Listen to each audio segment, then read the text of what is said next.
J'aime Radio.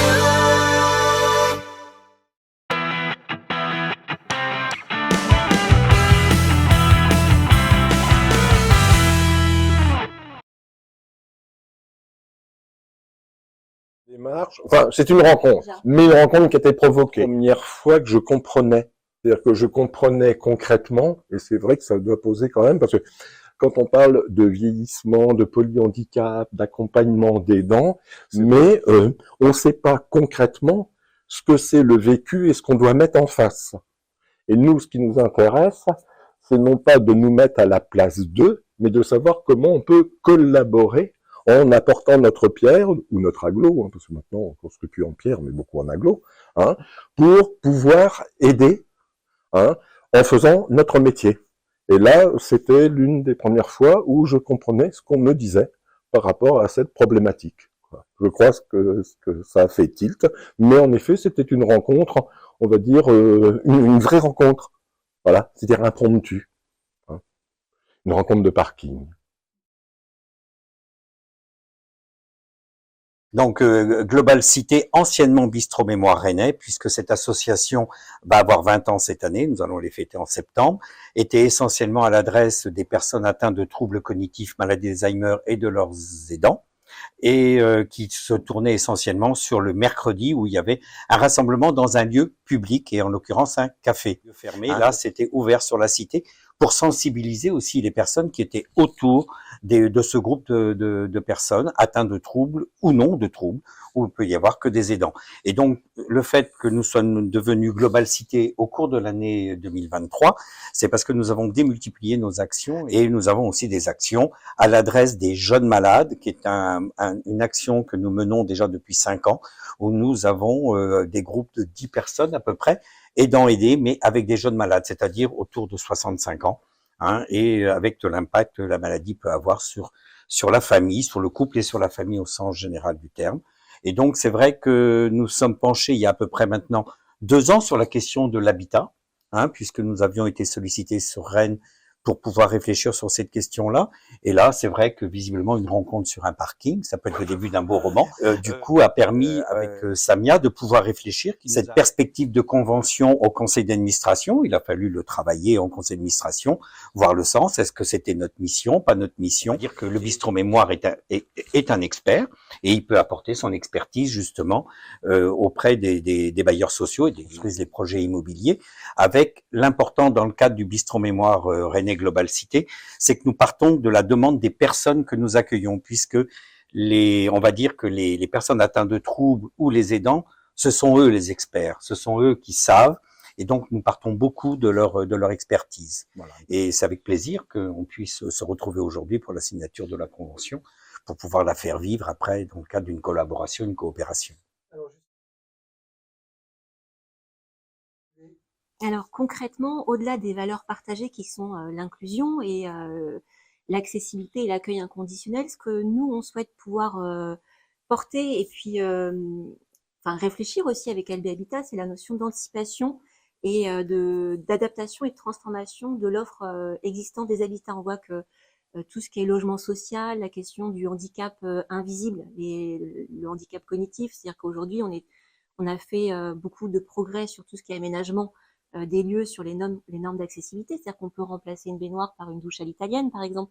Mais vieillir chez soi, c'est aussi prendre en compte qu'aujourd'hui, il y a de plus en plus de personnes qui sont concernées par des troubles cognitifs et que l'aménagement du bâti, ça passe aussi par l'aménagement des parties communes, par la question des éclairages, la question des couleurs, enfin que ça va beaucoup plus loin que les normes d'accessibilité classiques qu'on connaît.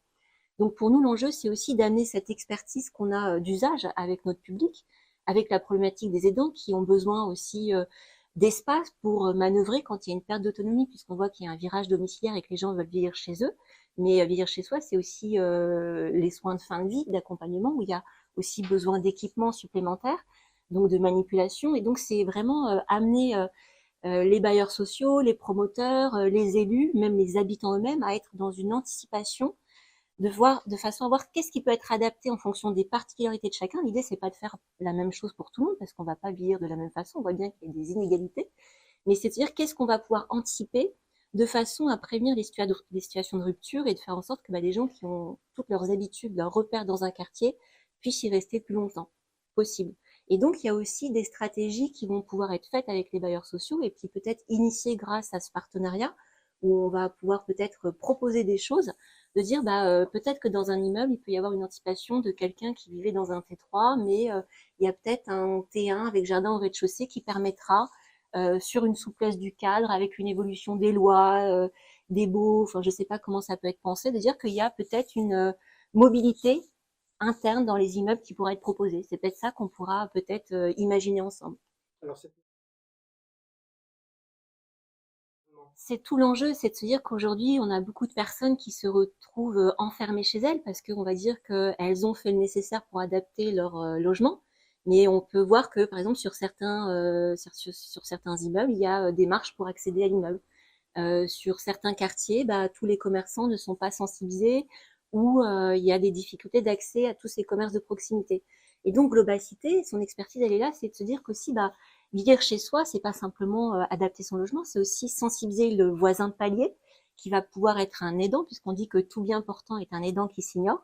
Et donc, on va pouvoir créer comme ça des nouvelles formes de solidarité, lever les freins ou les représentations négatives qu'on peut avoir sur les troubles neuroévolutifs. On parle de maladies neurodégénératives, mais la vision qu'on a dans l'imaginaire collectif, c'est au stade très avancé. Avant d'arriver à un stade avancé où les gens sont en structure, il y a des stades légers et modérés où les gens sont chez eux. Et ils ont juste besoin d'un petit coup de pouce ou d'une signalétique adaptée ou d'un commerçant qui va justement gérer le stress lié au fait qu'on ait oublié son code de carte bancaire et que du coup, il y a une file d'attente derrière ou qu'il y a du bruit dans le magasin et qui va pouvoir justement réfléchir à comment chacun à son niveau peut adapter l'environnement humain, mais aussi ses gestes et postures. Donc, on peut être sur de la sensibilisation des commerces de proximité, des concierges d'immeubles, des voisins. Enfin voilà, tout l'enjeu, c'est ça. C'est de dire comment chacun à son niveau peut être facilitateur, bienveillant. Et en fait, ça va être au bénéfice de tous, puisqu'on est sur du vivre ensemble. Et donc, c'est les valeurs qu'on porte aussi en commun. Alors, je dirais même que c'est un coût évité. Parce que si on prend le temps de faire cette prévention primaire, c'est-à-dire de sensibiliser, on évite toutes les situations d'urgence et de crise pour lesquelles on n'est pas préparé, que ce soit les dispositifs médico-sociaux, mais aussi les bailleurs qui doivent faire dans l'urgence avec tout ce que ça peut générer en anxiété. Et donc prendre ce temps-là, c'est-à-dire investir sur cette prévention primaire, c'est faire des économies en milliers, voire en millions d'euros sur l'avenir en fait.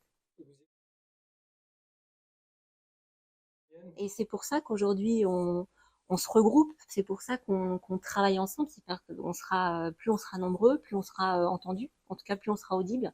Et c'est tout l'enjeu, c'est que ça se joue à un niveau local, avec des initiatives locales que peuvent soutenir les bailleurs sociaux, les promoteurs, mais les acteurs, les élus. Mais on voit bien que là, l'enjeu, il est sociétal, et donc ça va se jouer à un autre niveau. Et donc, l'union fait la force, comme on dit. Cette question, alors moi, ça sera sous un angle économique et non pas comptable. On a énormément de mal, alors on ne peut pas faire autrement que déciloter, parce que le problème de la France, c'est qu'à la fois ce sont des politiques qui sont descendantes, et que ce sont des politiques qui sont organisées en silos. Toi, tu fais du handicap cognitif, toi, tu fais du logement, c'est ça, concrètement.